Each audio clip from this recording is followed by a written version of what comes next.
जैसे कि आप जानते ही हैं कि शनिदेव महाराज और यमराज सूर्य के पुत्र हुए तथा यमुना और ताप्ती पुत्रियां। संज्ञा देवी अर्थात माता छाया का व्यवहार जब बच्चों को अच्छा नहीं लगा था तो यम ने यमपुरी नगरी बसा दी थी और यमुना गोलोक जा बसी थी, अर्थात यमुनोत्री को अपना स्थान बना लिया था। इसीलिए सूर्य हमेशा खुश होते हैं यदि यमुना की पूजा की जाए और यमराज खुश होते हैं यदि यमुना में स्नान किया जाए। नमस्कार, आज हिमाचल जियोग्राफी में हम पढ़ने जा रहे हैं रिवर्स अर्थात हिमाचल की नदियाँ। पार्ट 1 में हमने सतलुज नदी के बारे में पढ़ा था, जिसमें हमने जाना था कि सतलुज का उद्गम राकस ताल से हुआ है। 260 किलोमीटर की दूरी तय करने के बाद यह शिवकी दर्रे से एचपी के किन्नौर में एंटर होती है। थोड़ी दूरी तय करने के बाद इसमें स्पीति नदी नामगिया में मिलती है। स्पीति नदी लाहौल स्पीति के कुंजुम दर्रे से निकलती है। लिप्पा, चियांग, टेगपो और पिनखड एक और स्पीति नदी में मिलते हैं। वहीं दूसरी ओर ताबो, की, ढंकर और हंसीमठ इसके किनारे स्थित गोम्पा हैं। हिमाचल की सबसे ऊंची या ऊंचाई पर जल परियोजना रोंगटोंग इसी के किनारे व्यवस्थित हैं। वहीं किन्नौर में कब्जिया खड्ड जहां स्पीति में मिलता है, उसी के दूसरे छोर पर नाको झील व्यवस्थित हैं।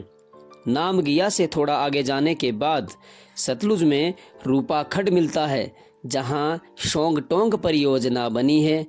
सांगला घाटी से बसपा नदी बहते हुए आखिर कड़छम वांगतू में सतलुज में मिल जाती हैं तथा कुछ दूरी तय करने के बाद चोहरा से शिमला डिस्ट्रिक्ट में प्रवेश करती हैं। यह बड्डल या भड़ाल के नज़दीक लगता एक स्थान है तथा कुल्लू की सीमा बनाते हुए आखिर मंडी के फिरनू से एंटर होने के बाद मंडी में और सोलन की सीमा से गुजरते हुए कसोल से डिस्ट्रिक्ट बिलासपुर में प्रवेश करती हैं। मंडी के पंडोह डैम के नज़दीक से ब्यास नदी का पानी 13.16 किलोमीटर लंबी एक सुरंग से सतलुज में मिलाया जाता है।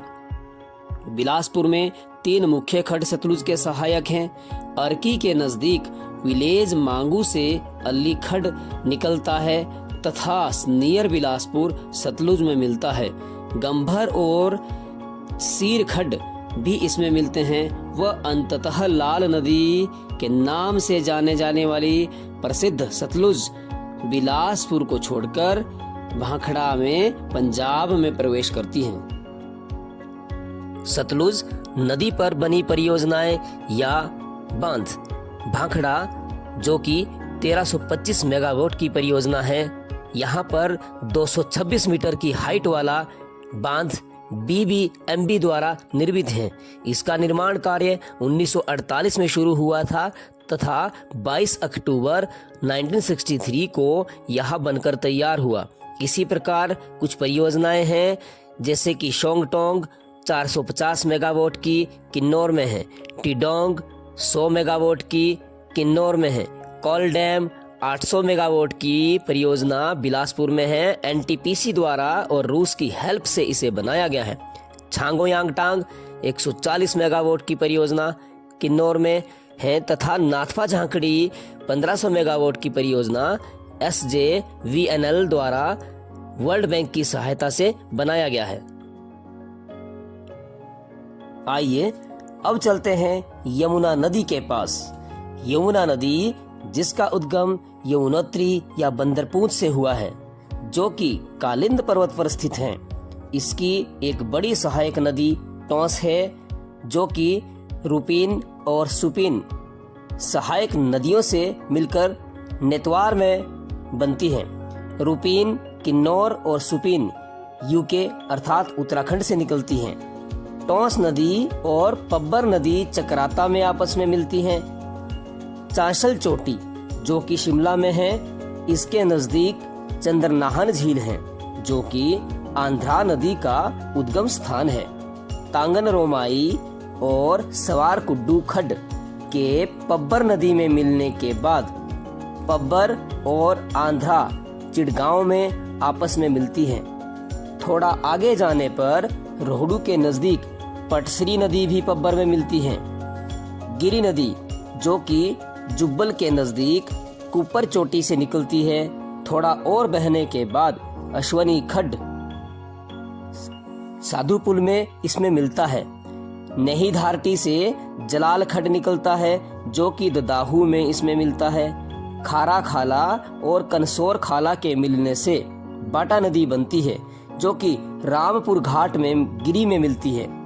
गिरी और टोंस मुकामपुर में मिलती हैं। टोंस कलसी में यमुना में मिल जाती हैं। यमुना, जिसका वैदिक नाम कालिंदी है, यहाँ पूर्वोत्तम नदी है। यहाँ हिमाचल की सबसे छोटी नदी है।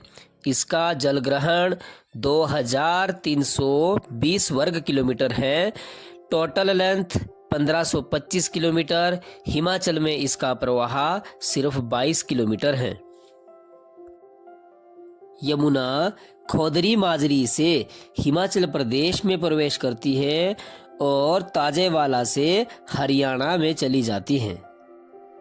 Thank you, watch it, like and subscribe.